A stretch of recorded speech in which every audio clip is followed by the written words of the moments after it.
ముఖ్యమంత్రి గారిని ఒకటే అడుగుతా ఉన్నాం. మార్చి 14 చెప్పాను, జనసేన పార్టీ ఎలక్షన్స్ లో పాల్గొంటుందని. గ్రామ పంచాయతీ నుంచి ఎన్నికల దాకా, ప్రధాన ఎన్నికల దాకా ఆగస్టు 1కో 2కో పంచాయతీ ఎన్నికలు గడువు అయిపోతా ఉంది. ముఖ్యమంత్రి గారు ఎన్నికలు పెట్టే పరిస్థితుల్లో లేరు. ముఖ్యమంత్రి చంద్రబాబు గారికి నేను ఛాలెంజ్ చేస్తున్నాను భీమవరం నుంచి.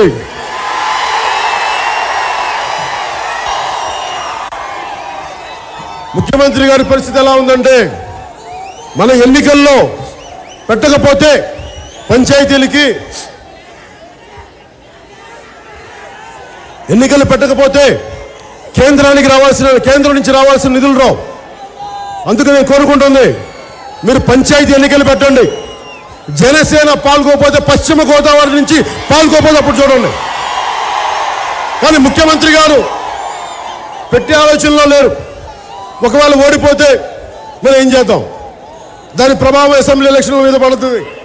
మేము కోరుకున్నది ఒకటే, మీరు ఇలా పోస్ట్పోన్ చేసుకుంటూ వెళ్తే ఓడిపోతామని చెప్పి, పంచాయతీ ఎన్నికల్లో ఓడిపోతే అందుకని ఎన్నికలు పెట్టమనకూడదని. అలాగే రేపు పొద్దున అసెంబ్లీ ఎన్నికలు కూడా ఓడిపోతామని చెప్పి అసెంబ్లీ ఎన్నికలు పెట్టకుండా మానేస్తారా ఏంటి మీరు? ముఖ్యమంత్రి గారు చెప్తున్నా, పంచాయతీ ఎన్నికలు పెట్టండి.